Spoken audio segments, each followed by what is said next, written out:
Con su permiso, señor secretario, buenas tardes a todas y a todos. Estamos en nuestra conferencia vespertina número 99 y estamos en el 6º día de la nueva normalidad, recordando siempre que en esta nueva normalidad nos encontramos en semáforo rojo en 31 entidades federativas. El día de ayer se presentó el semáforo nacional de riesgo COVID para la siguiente semana y la siguiente semana estarán las 32 entidades federativas en color rojo. Esto significa que prácticamente todas las actividades sociales se encuentran en su mayoría suspendidas. Recordemos, en base a lo que se presentó el día de ayer, que solamente puede, con un mínimo aforo, con una mínima actividad, tener este tipo de acciones en el color rojo. Recordemos que los restaurantes y cafeterías solamente pueden brindar servicios a domicilio o para llevar, o si pertenecen a un hotel, solamente servicio a la habitación para ese 25% de ocupación que también está permitida en los hoteles, pero que está restringida al uso de personas que están realizando actividades esenciales en las diferentes partes del país. Los supermercados, los mercados pueden tener también un aforo de 50% solamente, pero además puede ir solamente una persona por familia. No deben de ir grupos o personas acompañadas y al interior se deben de aplicar todas las medidas de sana distancia que ya están normadas. Peluquerías, barberías, estéticas pueden brindar sus servicios a domicilio siempre y cuando también se lleven a cabo las medidas sanitarias correspondientes. Y por último, los parques, las plazas, pueden tener un aforo de hasta un 25% y esto con la intención de que las personas puedan utilizarlos básicamente para poder realizar un poco de actividad física mientras estamos en semáforo rojo, evitando en todo momento congregaciones, conglomeraciones. No se permiten actividades grupales o que tengan como objetivo congregar muchas personas, es solo para, como decíamos, la actividad física individual de cada una de las personas. Todos los demás servicios están suspendidos, estamos en semáforo rojo, no se deben de llevar a cabo y las actividades laborales permitidas son solamente las actividades esenciales que están muy bien definidas en los documentos que hasta el momento se han publicado. Pasemos entonces, por favor, a la primera diapositiva, que es precisamente la actualización del panorama internacional. Vemos que se ha movido muy poco este panorama de la pandemia. Ese 23% se ha mantenido casi en los últimos 4 días, al igual que los porcentajes de cómo se está presentando la pandemia activa en el mundo. Lógicamente destaca que la región de las Américas continúa concentrando el 55% de los casos confirmados en los últimos 14 días, sin embargo ese porcentaje no se ha incrementado, pero tampoco ha disminuido en los últimos días. Veamos la siguiente diapositiva, que es precisamente los números. Al día de hoy en México, más de 332,000 personas que han sido estudiadas de estos dos grupos importantes, que serían las que han salido negativas a la prueba de SARS-CoV-2, más de 170,000, y 113,619 las personas que hasta el momento se confirmó su prueba SARS-CoV-2 y por lo tanto se clasifican como casos de COVID-19 confirmados. Sin embargo, es importante destacar que de este gran total, la epidemia activa en México es solamente el 17% de este total de casos acumulados, que son precisamente los 19,278 casos que se constituyen como casos confirmados activos, es decir, el grupo que inició con signos y síntomas en los últimos 14 días y por lo tanto se representan esta epidemia activa en el país. En la siguiente diapositiva veremos actualizado el mapa de la carga acumulada, los 113,619, en la medida que el color es más oscuro, es porque es una entidad federativa que ha acumulado lógicamente más casos y tienen ustedes ahí los rangos. Vemos que la gran mayoría de los estados se encuentran todavía en un rango por debajo de los 3,000 casos acumulados. Si vemos la siguiente diapositiva, es esta misma información, pero ordenada de manera descendente para que rápidamente se pueda identificar cuáles son las entidades que tendrían la mayor carga acumulada hasta el momento.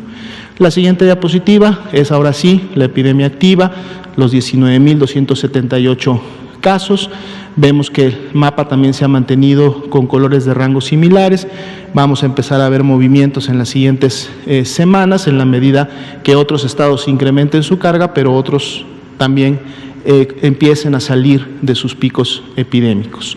Veamos la siguiente diapositiva, que es esta misma información, pero ahora en orden ascendente, y entonces también aquí podemos detectar cuáles son los estados que tienen mayor actividad en relación al menos de confirmación de casos, es decir, hay una transmisión importante en los últimos 14 días y ahí los tenemos representados en orden descendente. La siguiente diapositiva es el mapa también actualizado de la tasa de incidencia, al igual que los mapas anteriores. Mientras más oscuro sea el color, quiere decir que es la entidad que concentra una mayor tasa de incidencia, y dado que esto está, la tasa de incidencia se calcula en base poblacional, es decir, por 100.000 habitantes, entonces estamos viendo sí una comparación de qué entidades están teniendo mayor transmisión y mayor actividad reciente, sobre todo, es decir, las que tienen un color más oscuro son las que están contribuyendo precisamente a la epidemia activa en México con mayor carga de transmisión. Veamos la siguiente diapositiva, es esta misma información que está en las columnas de color verde, y en las columnas de color azul tenemos la misma tasa de incidencia acumulada, pero cómo se encontraba hace 2 semanas, para poder hacer la comparación en función de si esta ha disminuido, si esta se mantiene igual o si esta ha aumentado, lo que nos daría un poco la perspectiva de cuál es la actividad también de transmisión que está sucediendo en cada una de las entidades federativas. Esto lógicamente forma parte de la información que posterior a la conferencia se provee y se difunde para que con calma puedan ustedes ver cada una de las entidades y ver cuál ha sido su comportamiento en esta ventana. Veamos la siguiente diapositiva. Son las 13.511 lamentables defunciones que hasta el momento han ocurrido, están ordenadas por fecha en la cual ocurrió la defunción, y vemos todavía 1.189 defunciones que se clasifican todavía como sospechosas porque no ha sido emitido su resultado de laboratorio, y vemos también cómo estas están distribuidas prácticamente en los últimos 20 días de la ocurrencia de las mismas. Si vemos la siguiente diapositiva, son también las defunciones, pero ahora distribuidas por entidad federativa donde ocurrieron.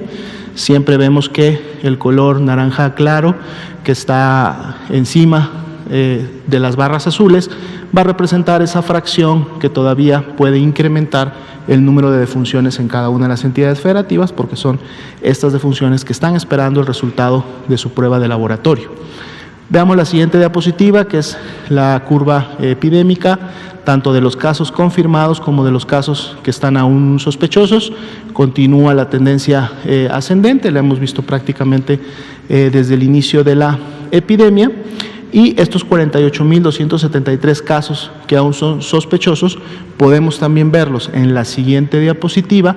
pero ahora distribuidos por entidad federativa en donde están presentes. En el color rojo oscuro guinda que está en la base son los casos confirmados que ya habíamos visto en una diapositiva previa, pero ahora también tenemos entonces la barra naranja claro encima de estos, que representa la cantidad de casos que aún son sospechosos. Y entonces, por lo tanto, si nosotros vemos las barras totales, pensando que al menos la mitad de estos casos que son sospechosos pueden salir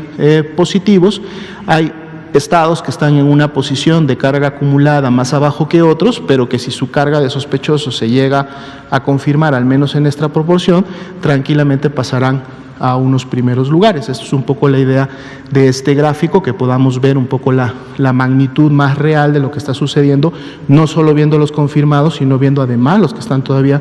sospechosos, y además también podemos estar dándole seguimiento diario a dónde se están precisamente concentrando esta cantidad de casos sospechosos que tienen aún pendiente un resultado de laboratorio. Si vemos la siguiente diapositiva, es también ya la acostumbrada de cada día, de la carga acumulada de enfermedad, en donde el incremento de las últimas 24 horas fue ahora de un 3.3%, representando 3.593 casos nuevos en las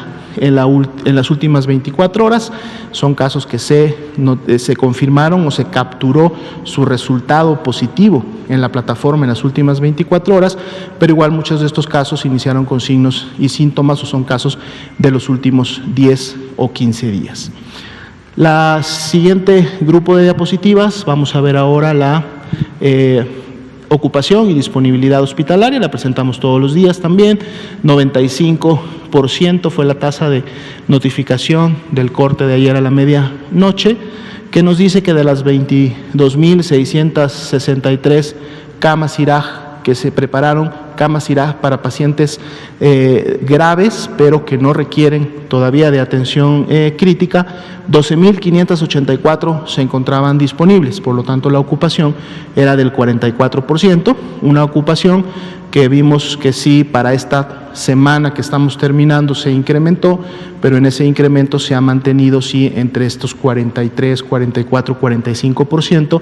sabiendo que esto tiene un balance que se da entre las personas que egresan y por lo tanto van desocupando camas, así como las camas nuevas que se van reconvirtiendo y que se ponen a disponibilidad. La siguiente diapositiva veremos distribuida el 44% nacional, ahora por entidad federativa. La Ciudad de México, el Estado de México, Guerrero han tenido los 3 primeros lugares en porcentaje de ocupación, sin embargo se han mantenido, han llegado hasta esos niveles, pero han logrado entre ese balance que comentábamos de egresos y de camas reconvertidas, siempre han mantenido una disponibilidad de camas que han prácticamente estado toda la semana en estos porcentajes que vemos de 21, 26 y 40. Lógicamente, a medida que avanzamos en la gráfica a la derecha, la disponibilidad es mucho mayor en aquellas entidades que no están teniendo una alta demanda hospitalaria. La siguiente diapositiva es específica para los pacientes críticos que requieren de una cama con ventilador, con insumos y con personal especializado para este efecto, y también vemos que se han mantenido las proporciones tanto de disponibilidad de ocupación, son los mismos estados que se mantienen también a la cabeza de esta disponibilidad o ocupación, más sin embargo se ha mantenido también este balance de la última semana prácticamente. Lo positivo es que continúa habiendo disponibilidad tanto de camas generales como de camas críticas, aún en los estados que están teniendo los mayores porcentajes de demanda hospitalaria. Y en la última diapositiva vemos si se incrementaron más unidades COVID, efectivamente son 2 unidades más, 793 ayer, 795 el día de hoy, y esto, como ya lo hemos comentado, responde precisamente a la capacidad que se tiene para estar integrando, no solamente reconvirtiendo al interior de un hospital el número de camas para que éstas puedan estar siempre disponibles, sino además definiendo hospitales que no eran COVID, definiéndolos como COVID y poniéndolos a disposición del sistema para que cada vez pueda siempre estar contribuyendo a la disponibilidad como tal, y vemos que esa tendencia se ha incrementado en la medida como se ha incrementado la necesidad de tener este tipo de camas. Sería la actualización para esta noche. Gracias. Muchas gracias, doctor José Luis Salomía, director general de epidemiología.